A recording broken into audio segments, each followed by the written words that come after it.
Hey, we hope you had a great Easter. We're back here talking about Get Ready With Me here on the 167. 1, 2, 3, let's go!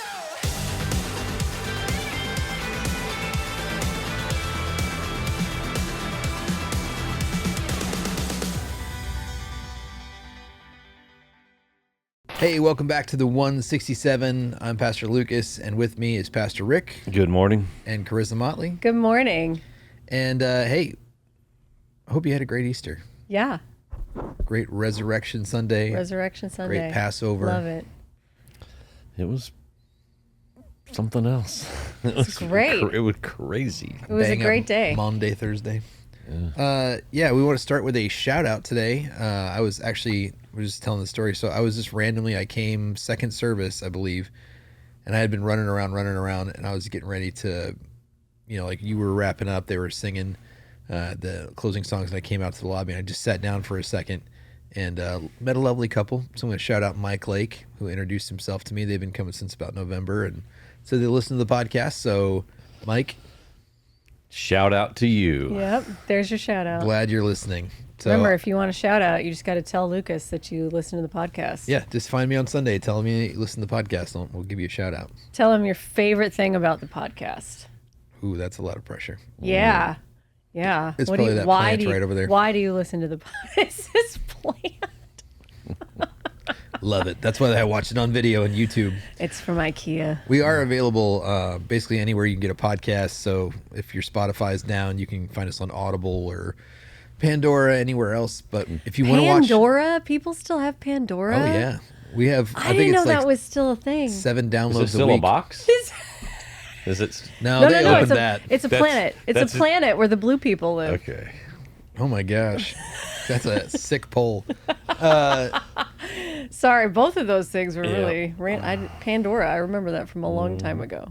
But if you want to experience the fullness of the 167, you should hop over to YouTube. YouTube. I think we still consistently have the most downloads on YouTube. Well, and let's go ahead and shout out Brent, because I made a random passing comment last week about it'd be cool if Brent could do this, not thinking that he would. Oh, yeah. Brent post edits our podcast, and he did. He overlaid a timeline of Lucas's whole spiel about the Jubilee history. So good job, go. Brent. Thank you so much for He that. does a fantastic job. Yeah, if you want to see everything, YouTube's your platform.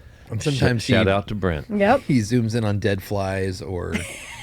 Wasps. Didn't you guys have like a wasp fight one time? We did one time. So... I wasn't here for that. The A experience- wasp in our immaculate studio. Yeah. Which is I was really a just noticing- storage closet. Yeah, our light has a lot of flies in it. Yeah, why are you telling everybody everything? But it's off camera and you can't see it. I know, but you still told them. Yeah. Well, if you want to have the 167 plus The experience, full experience. come over to YouTube, leave us a like, subscribe, and a comment. Yeah, so we had a great Easter Sunday. Tell me a little bit about what were some of your guys' highlights from the Easter Sunday. I love Easter, first of all. Like Easter and Christmas are just my two favorite days of the year because we get to celebrate Jesus, and you don't have one without the other, right? Like you don't have Easter without Christmas, and without Easter, Christmas doesn't mean a whole lot either. So it's like, I love Easter. The worship team, we got here at 5 a.m. I mean, it was a long day. It was early. It was early, but like, I was really just excited. I didn't feel tired at all. I think It's it like was Christmas great. morning. It was just it's such a privilege, I think, to be able to just celebrate and with our church, right? And to see, I mean, Pastor Rick, you probably felt this, and you too from stage, like just the energy in the room and people's excitement. And so I just love it. I love it. Yeah, that is. It's an experience I wish we could capture every Sunday. Yeah. Just that excitement. People walking from the parking lot into the building. There was an increased level of excitement. Yeah. The noise level, the buzz in the lobby was more.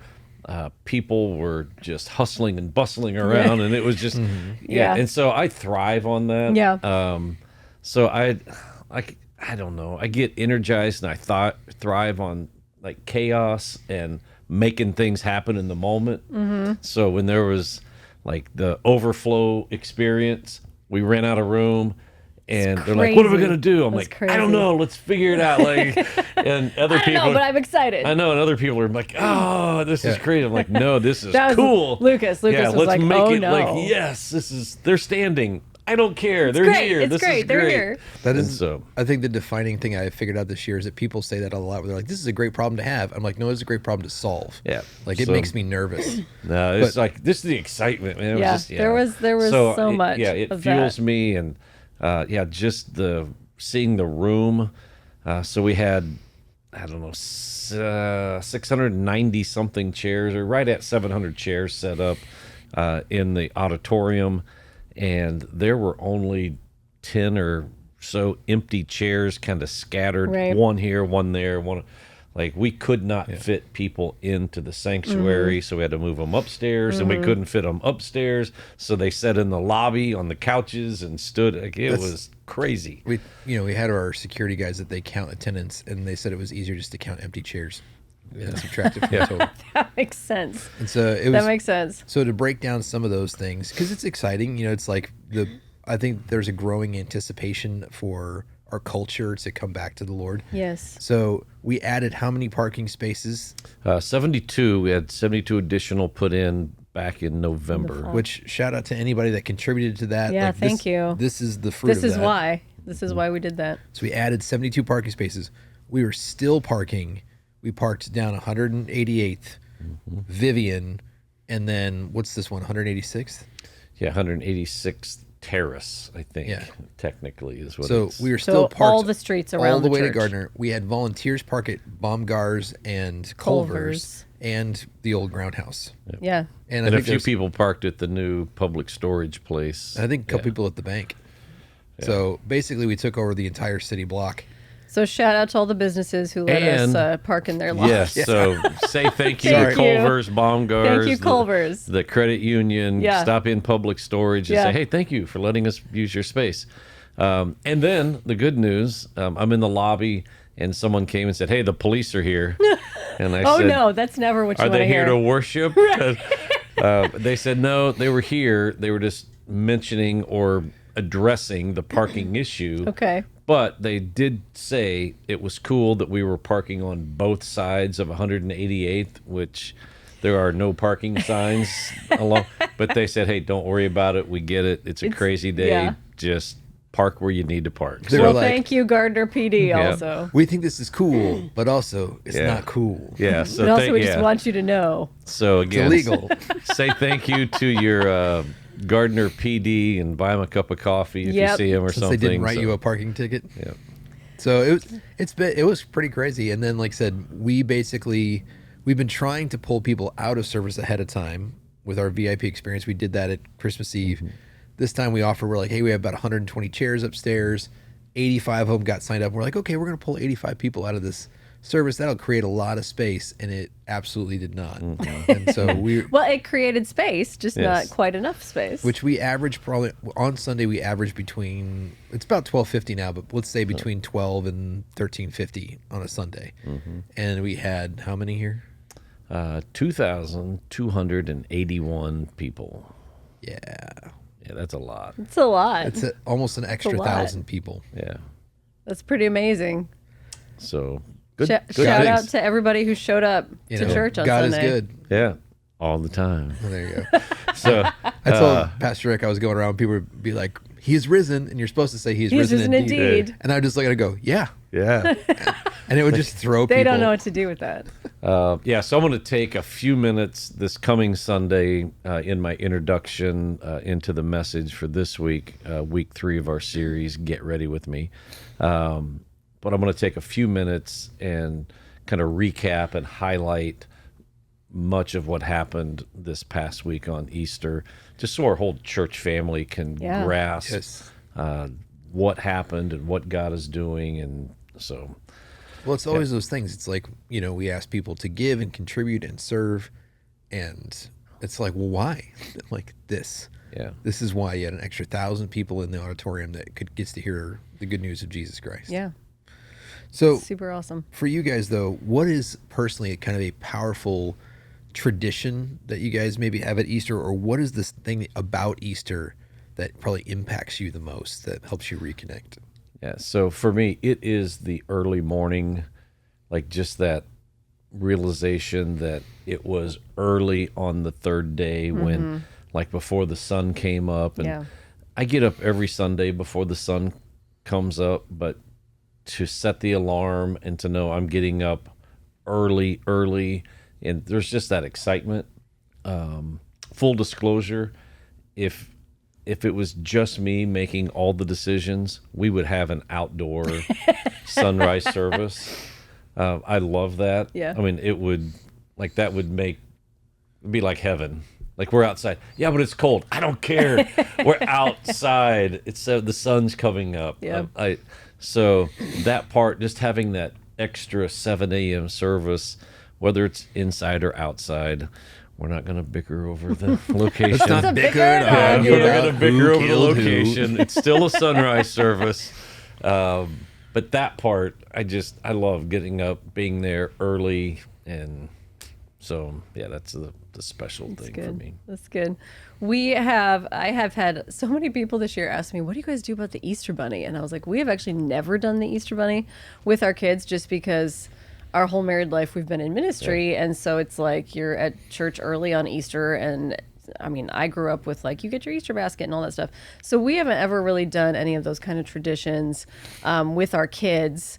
And so that's a thing that I just Plus want we're- to tell everybody, like, we don't miss that. Our kids don't miss that. I don't think we have any specific traditions, that they are missing out on by not doing that Well, particular one.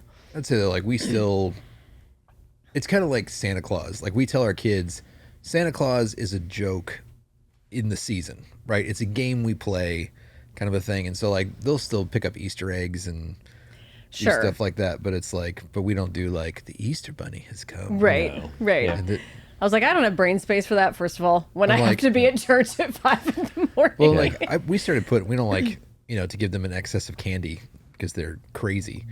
But it's like, so, like, we've done things where, like, they each have 12 eggs. And so basically, I just refill them every year because I'm cheap. For the 12 tribes of Yes. Israel. Yes, this is totally a biblical Yes. tradition It's a right baker's- now that we're getting ready to talk about. It's a baker's dozen for me. But yeah, like, they each they're colored so that they know whose eggs or whatever. So it's like Vivian has blue eggs, so she has to find 12 of them. But I'll go buy a Lego set and just split up all the pieces amongst the 12 eggs, and then they'll dump them all out and make a Lego set. I'm like, it's great. We put chapstick in them this year. Like, it's like stocking stuffers. But it's just like, hey, Dad went and did this. Like, have fun. But so it's kind of funny, but it's like the same thing. We've never done. The thing that they believed in most was the Tooth Fairy, which was cute. Another thing this year, it's kind of a new thing, newer thing for me, is I'm intentionally building relationships with pastors outside of New Life. Okay. And so, leading up to Easter, I sent some text messages to about 12 different pastors in the metro, kind of in this area. And I said, man, I'm praying for you guys. Hope you have an amazing service. And I look forward to you posting on, just Yeah. what did God do? And let us Yeah. celebrate with you. And so on Sunday afternoon and evening, I started getting these text messages back Yeah. of things that had happened in the Easter services from pastors. And it was a fair platform to brag about what, like, Sure. hey, this is what God is Sure. doing, and do it in a way Yeah. that is, felt good for them. It didn't feel like I'm bragging, Right. but everybody else got to jump in and celebrate with them. And so one of the guys posted and he said, man, it's been a great day. And he said it had 2 salvations in their church. Some visitors Awesome. came. They had 2 salvations. And then he said, I'm exhausted or something. And then he put a picture of this big burrito plate at a restaurant. Yeah. And so my comment was, man, I'm so happy for the 2 salvations. But that burrito plate, man, that is awesome. Praise the Lord. Yes, like, now we're talking. There's a tradition, right? But Easter yeah, burritos. just hearing the stories of life change. Yes. People, some of the pastors posted that they had people come to their church that said they hadn't been in church for years. Yep. He said one person said, I haven't been in this church for so long. The last time I was here was for a funeral. Wow. But Yeah. I felt like I wanted to come back today. And it's Wow. just hearing those kind of stories. So it was cool. Just hear what God's doing That is in cool. other places and that he's Right. on the move. Right. It's fascinating to me. I always think that Christmas is going to be the thing that draws people back, but for some reason it's Easter every year. Which Yeah. I mean, I think there are spiritual implications of that, but my tradition is just how it makes me help me connect to the empty tomb. The fact that my mother usually makes deviled eggs, and then that plate is empty as well, just like the tomb. I Because was really wondering where you were going. I with will this. eat like 6 eggs. It's you and Evie. You eat So all on the Easter, hard, does the she deviled call them eggs. like angel eggs or something? That does sound like something No, that's she why would you do. have Yeah. that's why you have to eat them. You have to get the devil off the plate. Oh, brother. Yeah. No. Okay. I always, every year, for some reason, like one of the pivotal moments of my life when I really connected to Christ and was when I decided to get baptized was our church growing up put on an Easter, what do they call it, a passion? You know, so it's like an Easter play. And we actually had cutouts in the stage where these crosses would go. And like, so we put some guy up on a cross and you'd hear it slam into place because we had built it into the stage when they raised up the crosses. And this is a weird story, so I'm just going to tell it the way it happened because the Lord works in mysterious ways. I had shut my finger in a car door. Wait, how old were you? How, like, we need to 6. visualize this. So, little Lucas. Little 6-year-old Lucas, I had shut my finger in the car door on accident. It was locked. So my mom had to like unlock it. My brother had to crawl through. I was in there quite outside of Benjamin Franklin in Rantoul, Illinois. There you So it's traumatic, obviously. So, but my fingernail fell off finally. I don't know if you guys have ever done that where you lost your fingernail. And so it's in the middle of this thing get a little. and it drops on the floor. And I'm like, you know, we're in the church and I'm like, I need to pick that up because, Your fingernail? yeah, I was like, my dad's going to kill me if he finds my fingernail on the floor because, you know. And so I picked it up. And in that moment, I was kind of like down below the pews. I was on my knees and I hear this boom, you know, like, and I look up and it was just the striking, you know, all 3 crosses were in place and the guy playing Jesus. And I just looked at it, I was like, oh my goodness. And it was like the first time that had struck me of what he had done. And then I'm like locked in for the rest of the play. And then, you know, after that, I went to my parents, was crying. I was like, I gotta get baptized, you know, like, and so that was something that was, I think about that like I'm, you know, that was 6, I'm 44, you know, I'm about to turn 45. And like every year it was like, do you want to watch the Passion of the Christ? I'm like, honestly, I just sit with that moment in my quiet time. And it's something that people don't really do much anymore, but for some reason that was just Yeah. struck me when I was a kid. Yeah. But can you give an example? This week we were talking about in our Get Ready With Me series, talking about all the things we need to take off and put on. Last week we talked about putting on garment of praise and redemption. And this week you were talking about putting on Christ. And I was like, where's he going to go with this? Like putting on Christ. Can you guys each think of a time that you have had to put on Christ like in your life, and what did that look like? That way people kind of have an example of that.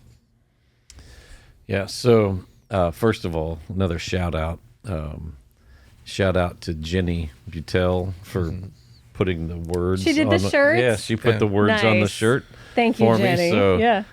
they looked fabulous. I was going to just take a big magic marker and write it on there, and they're like, "No, please no, don't do Pastor it." Rick. No. I'm like, it'll say the same thing. Yeah, just let me step away. Let me do it So- in cursive. No one will read it. The next So, step, though, is we need to get you one of those Cricut machines Yeah, that that- does the vinyl yeah. letters. That's the next So, step. full disclosure, I don't know. I don't want to make a big deal, but you know, budget's tight, so I just took T-shirts out of my drawer. It's like, here's some T-shirts, throw them out there. Shirts. So if you look at them, there's like pit stains on some Great. of them. It fit the You could- narrative, that's right. shame and dirtiness Yep. and brokenness, Yep. and so. This is why you come behind the scenes with the Yes. 167. Yeah, you wouldn't have known that. And so when I said, no matter how many times you wash it, Still smells. Nope, I can still smell. It was legit. It was still there. So for me, like, it's easy, I think, as it is for everyone. The default mode, the easy thing is to slip back into a mindset to say, it's because I'm broken. Or so if I sin, if I mess up, Sure. It's easy for me to go back and say, well, it's because, and I go back in my past. Yeah. It's because of something in my past. And like, I'm still trying to wrestle through that. That's the easy part. It's imperative for me in those moments to stop and say, no, I have to put on Christ right now. And I constantly remind myself, I am not that person anymore. Right. Like, that's who I was. So when I say that from the pulpit, it's not like, oh, this is a theory. This is something that might work for you. It's like, no, absolutely. It's something that I go to spiritual battle and say, that is not who I am. That's who I was. And I'm putting on Christ, and I'm putting on whatever the battle is. I'm putting on confidence. I'm putting on humility. I'm putting on love. I'm putting on Christ today. So for me, it is a very vivid visual reminder of what I have to do pretty regularly in my life when I face any kind of spiritual attack that tries to, when the enemy tries to take me back to a place that I don't need to be. Yeah, and I think that what I love about this series is this idea of we have to be an active part of this, right? Like you were talking about the old things you have to take off, and some of the examples you used were, like you said, that shame, guilt, brokenness, all those things that tell us a false identity, right? Like here's who we think we are. And I even think about that with like, sometimes we get so wrapped up in things that we say, oh, that's just my personality, right? Like I just really like things to be a certain way. So, and I like to be in control, or I like to be in charge, or I'm just really assertive. Like all of those things about our personality, can obviously be taken to an extreme, and that's our flesh nature, right? And so like putting on Christ means I take those things off. I actively choose, right? Like I say, I'm not this. I'm not this, and I'm gonna put on. So I love the activity, like the involvement I have to have, right? Like I don't accidentally get dressed every morning, right? My clothes don't just fall onto me, right? After I get out of bed, I have to go in and I have to choose them, and I have to put them on my body. And so like, yes, Jesus' gift of salvation is free. But you talk about this all the time, Pastor. Like we have to choose to accept it, right? We have to choose to take the gift, but we have to choose to walk in the Spirit. We have to choose to live and put on Christ every day instead of, and I think we talked about this last week, not just over the old things, but instead of the old things that we used to be. Well, yeah, and I think that process is something that it's almost hard to teach, because when you're in the moment, it's so hard to kind of snap yourself out of it and take a step back and observe yourself, if that makes sense. Yeah. Because, like I'll talk to people, and I do it myself in my own life, where it's just like, I start to believe something and I start to rile myself up. Yes. And I'm like going, oh, hold on. Like this is not how Christ would behave in this scenario. Yes. And it's so funny for me, because I think it functions both ways, where there have been some scenarios recently where I actually had to be like, nah, Jesus flipped tables. Like in a sense where like I'd be dealing with somebody and they needed to hear a hard truth, and I'm like, I could almost feel myself like wussing out about it. I'm just like, that's not true. Jesus said, tell the Pharisees you're whitewashed tombs. He tells the woman at the well, through love, hey, you've had 5 husbands. The guy you're living with is not. You need to come out of that. Right. And so in that moment to simple it down to like, what would Jesus do? But it's like going, how do I put on Christ in that moment? How do I put on humility? And how do I love people well in that moment? You almost have to like you said, take off like that shame shirt, where it's like going, man, I feel so bad. And I'm like, whoa. No. I put on grace, and you kind of have to have that moment where it talks about where it's like we take that thought captive and submit it to Christ. Yeah. So the one aspect of the message that, like, it was a bit of an afterthought kind of, I didn't fully develop the thought. It was like, yeah, I mean, this makes sense, and I'll just kind of throw it out there. It got a lot of traction, and I got a lot of comments about the spiritual spanks. Oh, yeah. Yeah. It's like, so, but I think it's a good word picture of, when we put on some of the garments, we're not trying to fix anything. We're just Right. trying to cover something up. Exactly. We're just Exactly. I don't really want to do the hard work of fixing it. Just make it look better. Yeah. Yeah. And so I probably should have spent more time developing that since I threw out the Spanx. And I had a couple of ladies come to me stuck like, with people though. why did you have to bring up Spanx? And I'm like, hey, it's there, I'm just, We went to lunch. My dad was like, "What are Spanx?" I was like, "No, don't worry about it." I was trying to. I was like, "It's like a girdle, but not compression pants." yeah. But you did touch on that though when you were talking about the different things we put on. Where you said we have to stop trying harder and start trusting more. Mm-hmm. And that is something that is so counterintuitive for us. Mm-hmm. And so, can you guys walk me through that moment? Like, what does that look like when I start? Because like sometimes that's the Jesus take the wheel moment, and I'm like, it can be, counterintuitive to say like, hey, I have to stop trying so hard and trusting more, but then at the same time be active, like when you're saying, putting on something. Yeah, it's a both and. Yeah, Sure. So when you trust God, He's always going to lead you to a place of something that you're then expected to do or change, to just that white knuckle, like I just got to do this, and there's an element of that, but you're always going to fail. So if it's just on your own, you're spinning your wheels. Mm-hmm. It's when you're empowered by putting on Christ that you find the ultimate long-term success. So trying harder, anybody can try hard for a day or two and make a big difference, but it's that long-term life change. You can't try yourself into that. It's not, Christ in you that changes you. It's not sustainable to just try harder at everything. And I think that's something you hear Christians say a lot. Oh, I'm trying to work on that. I'm trying to work on that. Like anytime they're confronted with their sin, I think a lot of times when we feel conviction, like, yeah, I'm trying to work on that. I'm trying to work on that.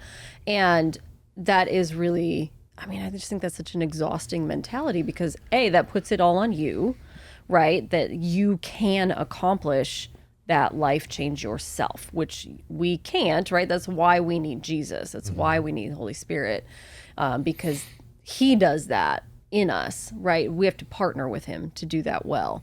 And so trying is just going to leave you tired. And I think, this is especially, well, I don't know about especially. I will say for women, I think this is really common, right? I like to try to do everything myself.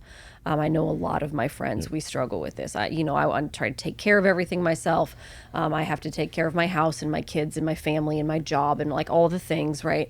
And that, again, in my own strength becomes really overwhelming and unsustainable. And so spiritually, I think it's very similar. We have a tendency to think we can do it ourselves, right? And to think that, gosh, like, I'm just going to keep trying. I'm just going to keep trying. I keep trying. And I know for me, like when we use gym analogies, right? Like workout analogies, I can't be sustainable in a workout plan in my own strength. Like I know that I need help with that, right? So it's like spiritually, I think the same thing applies. Yeah. So on the other end of the spectrum, if you're listening, watching that, don't go clear to the other end of the spectrum and say, well, I don't even have to try. right. It's just all, whatever Jesus wants to do in me, it's going to happen in His power. So I just put on Christ and it all happens. No.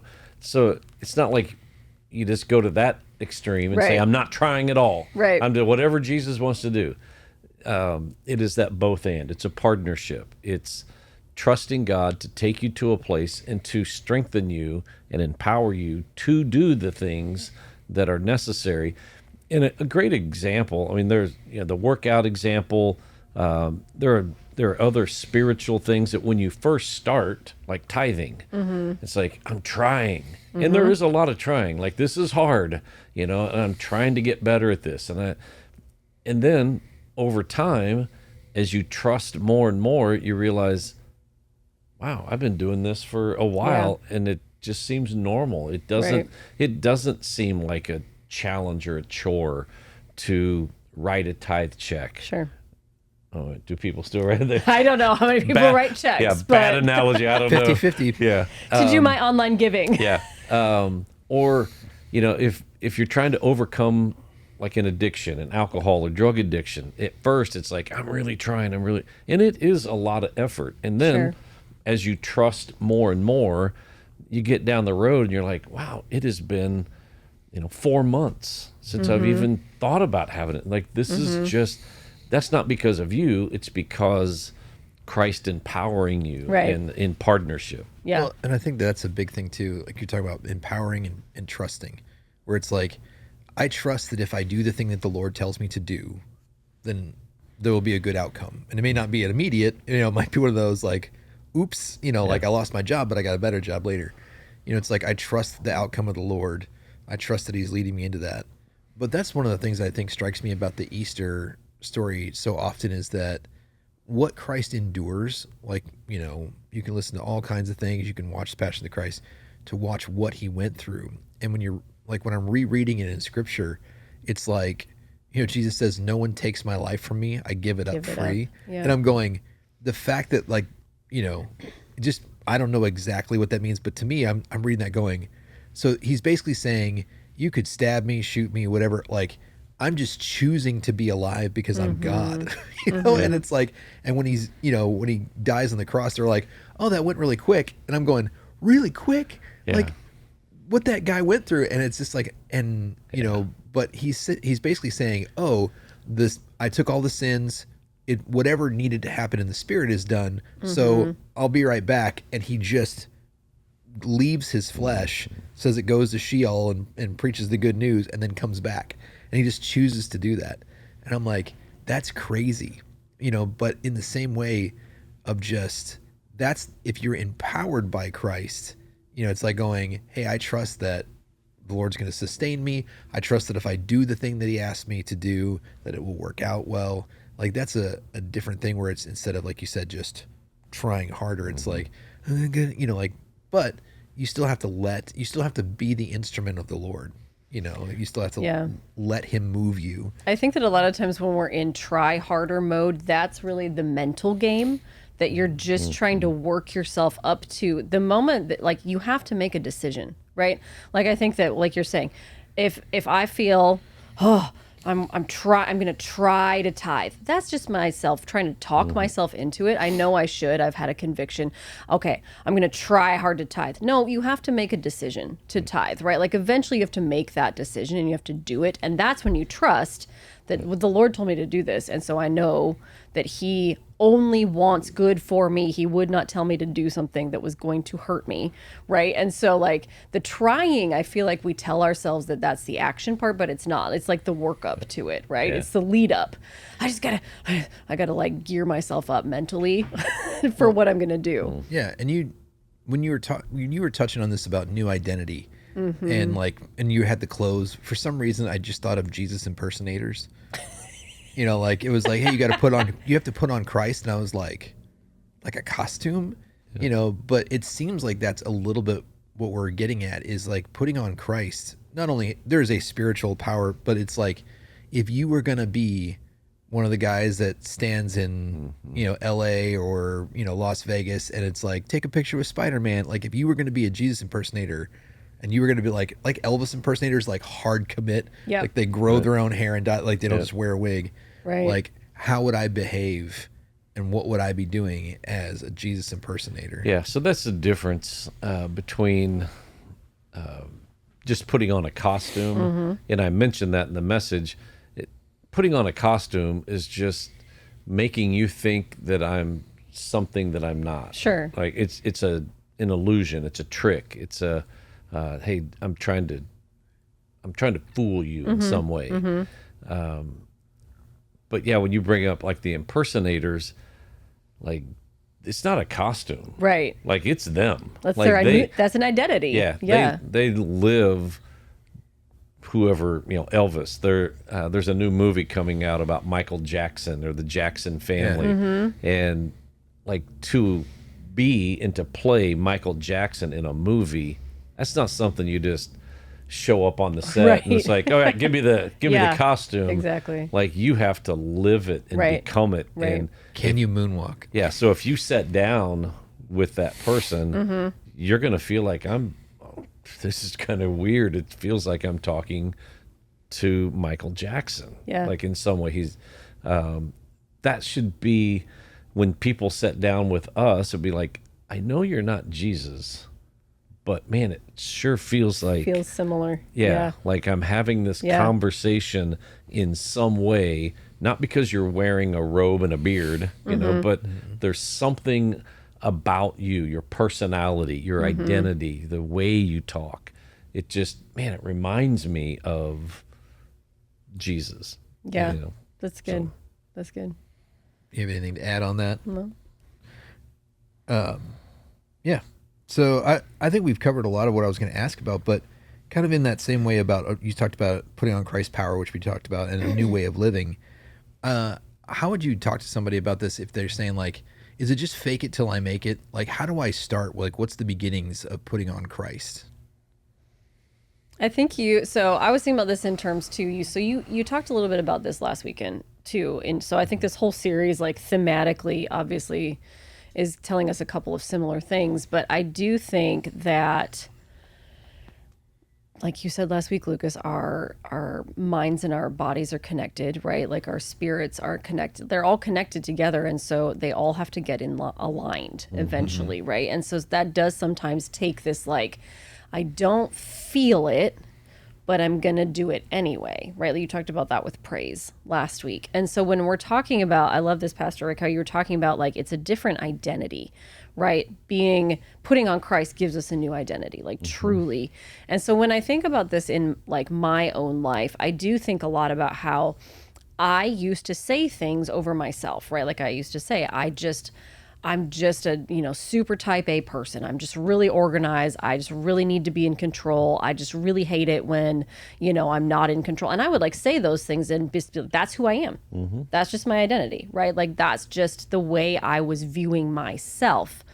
And it took a lot of like, I had to undo a lot of that. The Lord really convicted me about a lot of those behaviors that I was engaging in. And even, we've talked about this in our marriage, right? How there's a point almost every summer after I've been home with the kids for 3 months where I feel like the whole house and everything in it, including Lucas, right? Like this is my turf. This is my territory. Don't tell me what to do. I'm in charge. I've got I've been here, right? And the Lord really convicted me about that because, Lucas confronted me about that. You're not the boss of me, and ran away. Right, but like I was like, oh my gosh, I've really adopted this persona, right? Yeah. And so that was an identity that the Lord started to talk to me about. And I know that seems maybe like not major, right? But like I do think it was affecting our home. It was affecting me for sure and who I thought I was. And, the Lord was like, hey, you have to put that away. And there was that moment of me having to say, I choose, again, for me, I just think it's so much about like choosing, right? Like I choose, I'm not going to say this about myself. That was the very first step for me. I'm not going to say, I have to have it this way. Why can't everyone just do what I want them to do, right? Like all those little things that I was telling myself just about our home, about my home life, right? Like why, I just want it this way. Why can't the kids do this? Why won't Lucas do this? Why, like all of those things that were going through my head, I had to actively stop myself from saying those out loud or from even thinking those thoughts. And I really felt the Lord change the way that I viewed that when I started to do that. It was that moment of stopping the old thoughts that helped to change what I thought about myself. Yeah, it's Does an that make identity sense? thing. It's who you are. Yeah, which is, like exactly what you were talking about on Sunday, Pastor Rick. Yep. So, yeah, it is again, we're just going back around the same thing, but it is yes, there are things that I have to do and there are things that I have to trust God to do. But if I don't trust God to do them, then it's like they're not going to happen.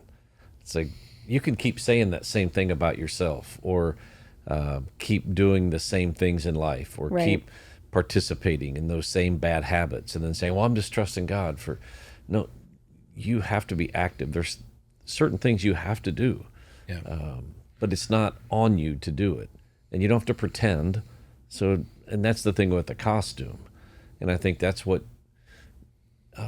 it's a weight going back to last week. It's that heaviness that people carry with them because they carry around the the persona, the costume, and then they get home, Yep. and then they live with themselves, Right. And then I'm such a hypocrite. I'm going to try harder. I'm going to, Yep. and that cycle continues. And Yes. so, yeah, it's a spiritual long game. Right. You know, that you say, you know, today I'm going to trust Christ, and am I going to be perfect? Probably not. But you know, am I getting better? Am I getting more accustomed to that new identity until it's not a persona, it's not Sure. a costume. Yep. It really is who I am. Like Right. I'm becoming that person. Well, it's kind of like the concept of the kingdom where it's in your midst. You know, like people talk about how the kingdom is here but not yet. It's not fully realized. Of going, yeah, you're God's child. You're His son. You're His daughter. You know, you should behave accordingly. You should be operating the power of Christ. Now, are you going to do that 100% all the time? No. It's kind of like anything. If you're saying like, hey, you know, I'm on a basketball team and we're going to win the championship. We are a championship team. And it's like, well, did you win the championship yet? No, but we are if you're seated here we go. Sports analogy. Oh my Lucas. gosh, Lucas doing a sports analogy. Every time that March Madness comes around, you know, they have a number one seeded team. Is that hockey? No, I'm just kidding. I don't even know what number one seeded means. I think it just means that they expect them to finish first. Okay, there you go. Somebody thinks that they are the best There team. you go. March And Madness so- is basketball, Pastor Rick. It's Oh, Yeah. basketball. All right. We're playing basket. No. Don't get sidetracked. So like every year they have these rankings, and like every year in March Madness, there's like some 14th ranked team. There's an upset. Yeah, it's a Cinderella story, you know. And so there's always these things where people think that it's a certain ranked, and it's like, so you could have a team out there that's saying we are a championship team. Now, are they a championship team? Probably. Have they won the championship yet? No, they have not. But it's like, but by saying we are a championship team, it puts an expectation where I'm like, I'm going to play great, and why wouldn't we win? I should be winning because we are a championship team. And so if we are taking on the identity of Christ and we said Christ has already gone to the cross, he's already won this victory, we are a victorious people, like we're a victorious kingdom, we should play like that, even though it has not, you know, the game hasn't ended yet, it hasn't cultivated, you know, it's just like we should be sowing those seeds because that's who we are, and we should play accordingly. I think you had this. So you had this really good point that I think it's relevant here, where in the sermon where you said, when I put on Christ, I don't react based on my old nature. I respond based on my new identity. And I think so much of our life is just reactive, right? Like it's really hard. That's an area where people are like, I'm trying to control my temper. I'm trying to control my tongue. I'm trying, not to react, right? And that's a really hard thing for most people, because I really do think that is a thing we cannot do in our own Right. strength, right? Like that is our flesh nature just reacts in all these situations. And like, that's the thing where when you're telling us, hey, when you put on Christ, you don't have to react in your old nature, right? Like that can change you and you respond based on that new identity, right? Like for me, it's going, I don't have to react to the kids being messy and freak out and be in control of that, right? I don't have to do that. Like just saying that over myself is freeing, right? Like I don't have to do that. It's the difference of if you say, I'm an angry person, Yes. right? Right. And so then you lash out at your kids or something like that. Something sets you off at work and you just go ballistic, right? And you go, well, and somebody goes, what was that? You go, well, I'm just an angry person. I just can't control my temper. Yeah, it's an excuse. Exactly. Whereas if you viewed yourself not that way, you'd go, I don't know, that was super out of character for me. Yeah, that I'm was really weird. sorry about that. That Like was that's weird for me. I'm not going to do that again. That's not who I am. Yeah. Yeah, I guess if I was going to try to summarize in a word picture or in an analogy to putting on Christ and taking it outside of a spiritual context and use a parable or to an equivalent. Is it a sports analogy? No. Oh. About a year ago, my son, Caleb, sent me an email with an attachment of a music video. And I'll try not to, I'm already tearing up, so sorry. And he said in the email, he said, hey, I love you, appreciate you. Said a bunch of really nice things to my son. So shout out to Caleb. Yeah. And so he said some nice things, and then he said, this song kind of sums up a lot of me and the relationship. It's not a Christian song. It has a couple of bad words in it. But it's when I first heard it, I'm like, this is definitely a Caleb. Like, Yeah. it's an odd kind of song, but anyway, it's a guy on an acoustic guitar, and the theme of the song, or the crux of the song, is this guy saying, I've tried to run away from it. I've tried to figure out how to do it a different way, but doggone it, I'm you. Like I see you in me. Yeah. And it's a son Yeah. saying, like, I tried to run away Yeah. from my identity. I tried to run away from who I really am. And at the end of the day, I realize, like, I'm you. I'm Yeah. a part of you. Yeah. And it's a good thing. Sure. And I think in a spiritual equivalent, we do that. Yeah.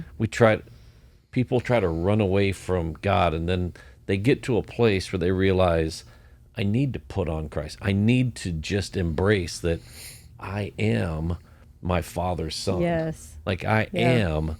That's who I am. I've Right. been trying to be somebody else, Yeah.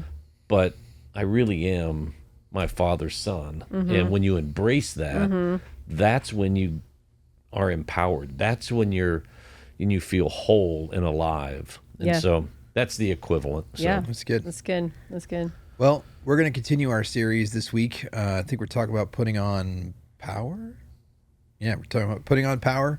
We got 2 more weeks after that, so we want to invite you back. Don't just make Easter a once-a-year thing. Yeah. Come back. Christ is still risen this Sunday. Always. Yep. For all time. Once Yeah, he for all didn't go time. back to the grave. Nope. Next Sunday That or was a next year, I'll come back. That was a one-time event that lasts for all time. Come find us. Come find me at HQ and tell me you listen to the podcast. I'll give you a shout out. Give us a like and follow. Hope this made your week better. And as most people only spend one hour a week, or maybe one Sunday a year, in church. But hey, no guilt. Yeah. We're not heaping condemnation on you. If We're Easter was the only time you showed up, that's okay. Come on back. We're just trying to meet you in the 167. Come on back. So we'll see you next time. See you. If you enjoyed this episode of the 167, make sure you like, subscribe, follow, get notified, leave a 5-star rating and a positive review. Tell all your friends to listen as well. Make sure you go over to newlifegardener.com and check out all that we have to offer as a church, and check out our messages online as well. Thanks for listening.